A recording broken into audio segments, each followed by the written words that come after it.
নেতাজি সুভাষচন্দ্র বোসের জন্মদিনে লালবাগ মহকুমা হসপিটালে চালু করা হলো মা ক্যান্টিন।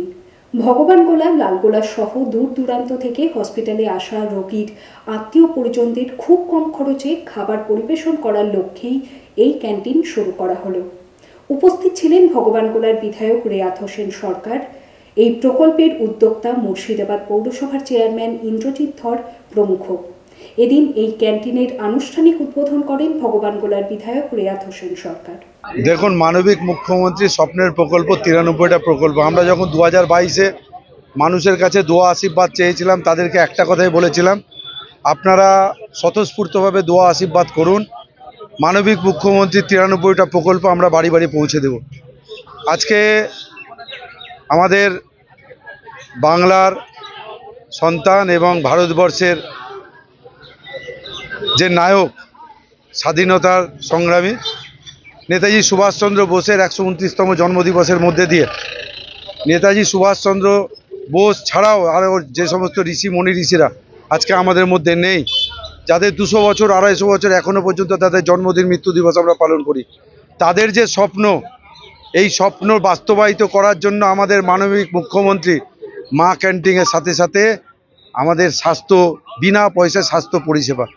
আজকে বিনা পয়সায় এই সাব ডিভিশন, লালবাগ সাব ডিভিশনে যে সমস্ত মায়েরা, যে সমস্ত বাবারা যে সমস্ত স্বাস্থ্য পরিষেবা নিতে আমাদের সাব ডিভিশনের মানুষ আসে, তাদেরকে বিনা মা ক্যান্টিন পরিষেবা দিতে আমরা প্রস্তুত হলাম। কারণ প্রচুর মায়েরা বোনেরা আসে সকালবেলায়, কেউ ভোর 5টায়, কেউ 6টায়। তারা কিন্তু রান্না করার সুযোগ থাকলেও রান্না করতে পারে না। আমাদের অনেক ক্ষেত্রে পকেটে পয়সা থাকে, একটা হোটেলে গিয়ে বসে খাবো, তাতে আধ ঘন্টা 15 মিনিট টাইম লাগে, 45 মিনিট টাইম লাগে। কারণ স্বাস্থ্য পরিষেবা যারা নিতে আসে তারা কিন্তু বেড়াতে আসে না, তারা কিন্তু ঘুরতে আসে না, তারা বিপদে পড়ে আসে। এই বিপদে পড়ে তাদের যে মানবিক মুখ্যমন্ত্রীর যে স্বপ্ন, যে তাদের মুখে একটু অন্ন, এই অন্ন তুলে দেওয়ার জন্যই আমরা প্রস্তুত হয়েছি। আমি ধন্যবাদ জানাবো আমাদের ভগবানগোলার অত্যন্ত জনপ্রিয় বিধায়ক আমাদের রেয়াত হোসেন সরকার উপস্থিত হয়েছেন।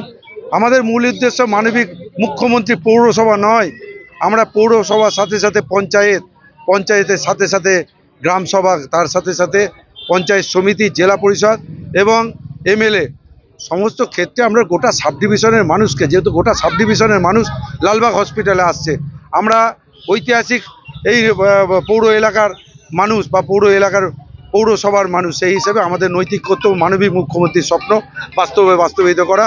এই পরিষেবা শুরু হলো আজকে আমাদের গর্বের যে সুভাষচন্দ্র বোস, তার স্বপ্নকে বাস্তবায়িত করা এবং মুখ্যমন্ত্রীর স্বপ্নকে বাস্তবায়িত করা। আসুন আমরা সকলে মিলে ধর্ম, বর্ণ, দলমত নির্বিশেষে উন্নয়নকে তুলে ধরি, মানবিক মুখ্যমন্ত্রীকে স্বপ্নের প্রকল্প এবং মানবিক মুখ্যমন্ত্রীর স্বপ্নকে বাস্তবায়িত করি।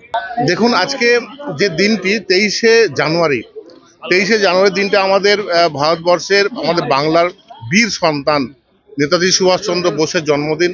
সেই জন্মদিনেই, সেই জন্মতিথিতে আজকে ইন্দ্রজিৎ ধর মহাশয়, মুর্শিদাবাদ পৌরসভা যিনি চেয়ারম্যান, ওনার যে উদ্যোগে এবং মমতা ব্যানার্জির যে অনুপ্রেরণা, সেটা তার থেকেই যে প্রকল্প মা ক্যান্টিন, সেটা উনি আজকে এখান থেকে চালু করলেন। আজকে প্রথম যেহেতু চালু হয়েছে, সেটা 50 জন বেনিফিশিয়ারি আজকে এখানে, উপভোক্তা এখানে আজকে সুযোগ পাবেন। কালকের থেকে অ্যাভেলেবেল যতটা পারা যায়, যত মানুষ পরিষেবা পাবে, তা কালকে থেকে কিন্তু এটাই সবটাই পেয়ে যাবে এখান থেকে।